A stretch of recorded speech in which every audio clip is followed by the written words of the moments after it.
How much do I need to retire? It's probably one of the more common questions we get asked as a wealth management company. But the problem is a lot of what you read is misleading or irrelevant to your actual situation. So in this video, John Conley and I are going to break down how realistic the current figures in the industry tell us are and how much you actually need to retire using real numbers. All right, let's get into it. John, how you doing? I'm doing great, Adam. How are you? I'm doing well. I love this topic today because it's something that I think is really important, especially again heading into 2025 here. That we were reading this article from the Motley Fool, and it was going into how Americans think they need $1.46 million to retire comfortably. I wanted to make sure I read that number. Yeah. $1.46 million.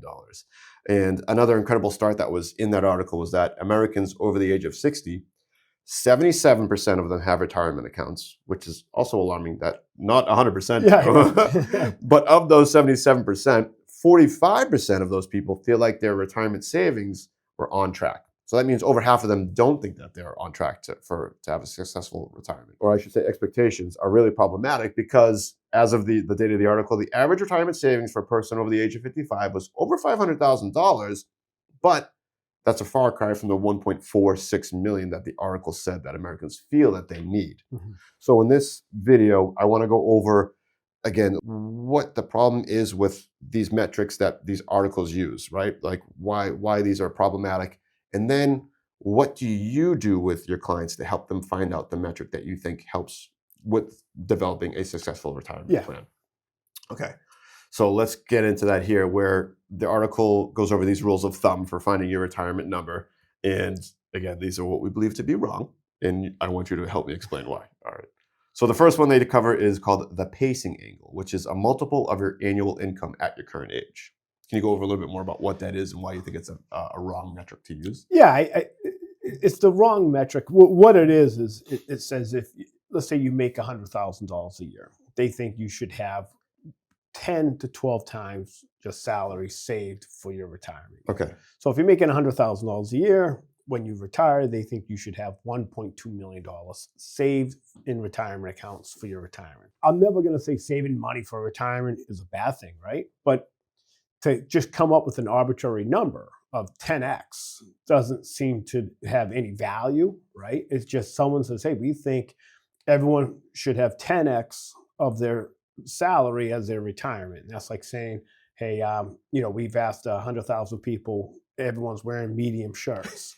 So John, you should start wearing a medium shirt because that's what everyone is wearing. It's just a foolish, one, I would look foolish in a medium shirt, but it doesn't take your circumstances. It doesn't take your spending needs. It doesn't take your sequence of returns. It doesn't take a lot of your personal needs into consideration at all. It just says, hey, if you have 10x of your salary saved, you're on the right path for retirement. And that, that in itself is wrong and irresponsible to retire just on that. Imagine being 30 years old and again, you start to make $100,000 a year and all of a sudden you're told like, hey, you don't have $1 million, you're already behind. That's such a defeating mentality, like psychological shift on you as a 30-year-old. You might just be starting out with your family and it might be tougher for you to put that money aside.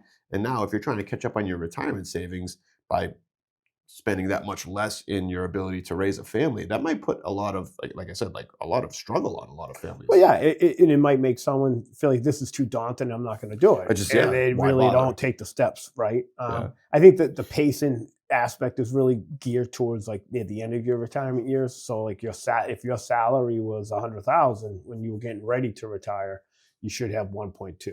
Now, when you're 30, whatever your salary is, you kind of want to be starting to set aside that money for that. But I'm not a fan of that pacing strategy. Right. The next one is called seamless transition, which is pretty much like 80% of your pre-retirement income should allow you to withdraw 4% per year for the next 25 years and have a successful retirement. Everyone calls it the 4% rule. Mm-hmm. So what's wrong with using that metric for retirement? So the 4% rule is something that's been around for a very long time. Mm-hmm. It's been tried and true, but it is coming under fire recently, and for multiple reasons. One, people will say it's very simplistic. Mm-hmm. It's not really a situation that takes into consideration market volatility. Mm-hmm. It doesn't take your circumstances into consideration. How much do I need to spend on a monthly basis? It's not taking sequence of returns into consideration. But I do like the idea of using a metric to determine what your safe withdrawal income number is, Okay. right? And 4% used to just be a general number, but we look at it with our clients in their situation. What is your safe withdrawal number? And what do we need to earn and withdraw from your portfolio for you to live the lifestyle that you want to live, never have to worry about running out of money and so forth, and come up with a unique plan for you. Yeah. I thought you guys said it more like a guardrails rather than a fixed percentage every year, which I think is good, right? Yeah, when you think about income planning or retirement planning, the most important number is income, right? Mhm. Is where am I going to get my income from? And if I told you in my house we spend the same amount of money every year on the bills, I'd be lying to you because the grocery bills it changes. So Mhm. we don't want to be so structured. We want some wiggle room and flexibility, Right. and we want to take inflation into consideration. Yeah. You're not going to spend exactly $9,000 a month in retirement every month, right? There's always gonna those, I call those one-off expenses, Right. right? Like I just got off the phone with a client today, and they're saying, "Hey, what do you call it? My heat is not working. Oh. I need a new boiler, and I got to spend 10,000 to get the boiler." Mhm. Emergencies happen, Yep. so your spending is well like defined, but it's not so rigid that we can't move out Right. of the range, so to say. And that kind of brings us to the next one here, which is again that join the club where that's that arbitrary number that they need, where like the article said, $1.46 million, and if you don't have that, you're not going to be able to live within your means, because if you don't have that number, then you can't spend on this expense or that expense or whatever it might be. You're kind of in that shortfall framework, Mhm. and that's wrong, and we'll get into why that is in a moment, right? We already kind of discussed why that's wrong earlier in this video. But I want to understand, so we've just discovered or discussed these three methods or rules of thumb that people use to kind of figure out their retirement plan, and that these articles and other institutions kind of claim that you need for retirement. But what is the metric that you think is a better way to help develop a successful retirement plan? Well, the first thing is obviously when you sit down with a financial advisor, have a pretty good idea how you envision your retirement to Okay. be. Every person, every client of ours is different. Not one person comes in and they have the same type of plan or income strategy and so forth. But have an idea. Like we want to get a general idea of, hey, Adam, like how do you envision retirement? Mhm. Right now, you're going to work every day. You're out there. You're kind of 9 to 5, and you come home and you're doing the same thing every day. But like once you stop working, what do you think your lifestyle is going to be? Is it, hey, I want to spend the winter months down in Florida, or hey, we want to go down during February and April vacation to Florida for those weeks and bring the kids and grandkids, so Mhm. there's an added expense for that. Everyone's different. Some people want to buy down in Florida. Some people just want to visit. Some people have like, I want to join a country club. Whatever you envision your retirement, we got to get an idea of what the added expenses or income that's going to be needed to satisfy that lifestyle. Mhm. And then we want to make sure that we come up with a strategy to develop the income that you need to meet that lifestyle. And then the risk tolerance, the portfolio allocation model, estate planning comes in place all after that. After that, yeah. So you're really calculating again what those expenses are going to be in retirement, not just the essential expenses like we're talking about, like, oh, you're going to need to have utilities, if you have a mortgage, car payments, stuff like that. That's all not fixed, but essential expenses. You're going to have those regardless. Exactly. But then there's the what makes retirement, which is those lifestyle expenses, Yeah. going traveling, on a cruise, right? out to dinner. I could tell you, people will go out to dinner more in their early years than the retirement years because every day's Saturday. Yeah. Hey, let's take a drive up to the coast and let's go get lunch at such and such place. And so you're going to spend more in your retirement years, in the early years, than you may at the later years possible. So how do you, again, you're going to ask someone what do they want to spend in retirement, and then when they come back to you, how do you actually calculate what their like portfolio income needs are? So we're going to take a look at their guaranteed income, Social Securities, if they're fortunate enough to have a pension. Where is their income coming from? They're guaranteed income. Okay. Then from there, we're going to develop an income strategy. Hey, this is what you need from your portfolio. This is how we're going to carve out that income that you Okay. need to live your lifestyle. This is how we're going to do it in the most tax efficient manner possible. This is what the net effect it might have on your Social Security taxation in the future, Hmm. so that we understand where our income's coming from and how we're going to be able to sustain the lifestyle that we want to live. And then from there, that's the most important piece, is making sure that we have the income structure. Everyone does a really good job who comes into our office that we see. They do a great job in saving money, right? Yep. They've done a great job. They just haven't really come up with a strategy of, how do I extract from it? How do I get income to live the lifestyle I want? We got to come up with that strategy first. Okay. It sounds like people are afraid to approach you because they don't understand. You don't know what you don't know in a needs situation. So that first step is trying to think about your retirement in and of itself. And again, we've kind of discussed that a few minutes ago as well. So to kind of come back to what we were just talking about here, is it seems like the big takeaway here is, again, we have the metrics that we don't think make sense from the articles that we discussed. The metrics that we do think are successful are, again, that portfolio income needs, what we just discussed, what you have saved, or your guaranteed income, looking at that minus what your expenses are. So at the end of the day, it's not what really is how much you have saved for retirement. The more important metric is, what do you need to spend in retirement?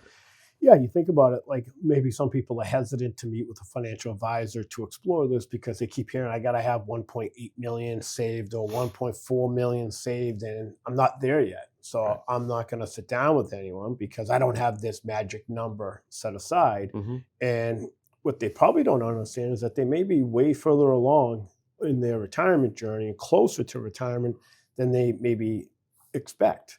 And like I said, if you can stop working sooner, that only makes your retirement years that much longer. You had a client that came in a couple of months ago, right? This was kind of the situation where they had about $800,000. They said, again, I'm not nearly near the $1.4 million that I think I need to retire, but they wanted to find out how they could get to that number.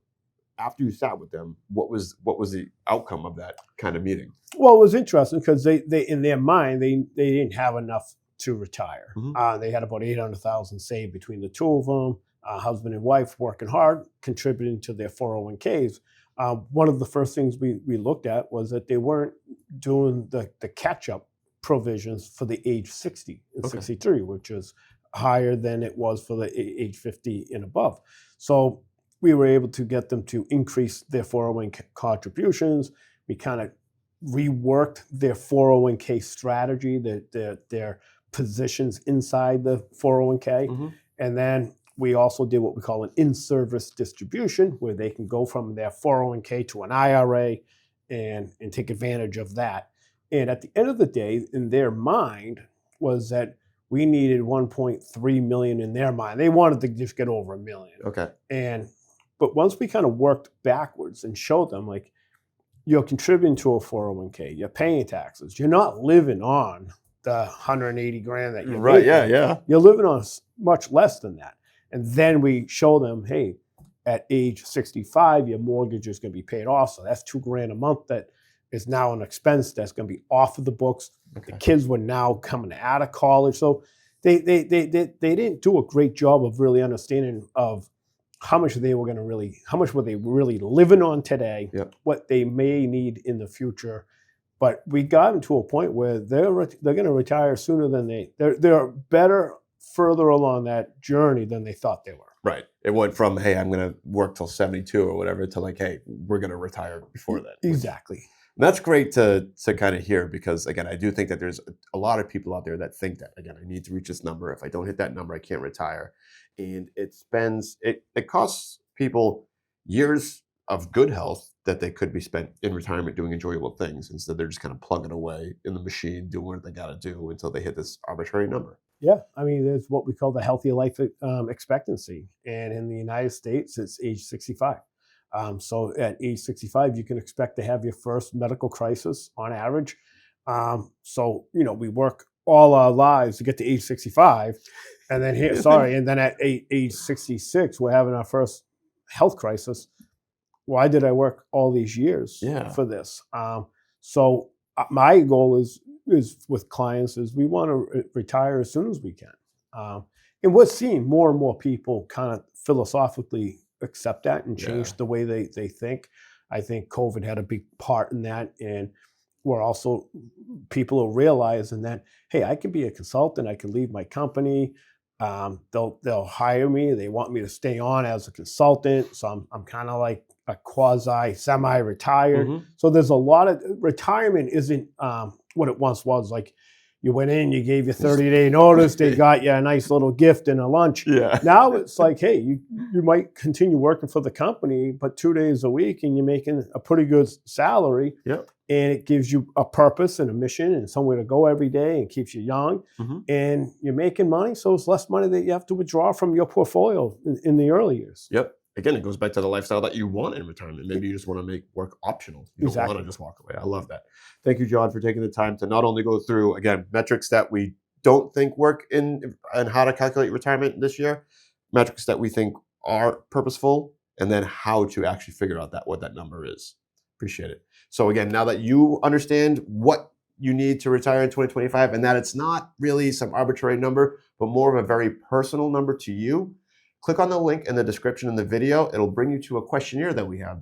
Once you fill that out, it will let us know what your situation is, and you will receive a personalized video from one of the partners here at Rubino and Lang Wealth Partners to discuss your situation. Until next time, take care.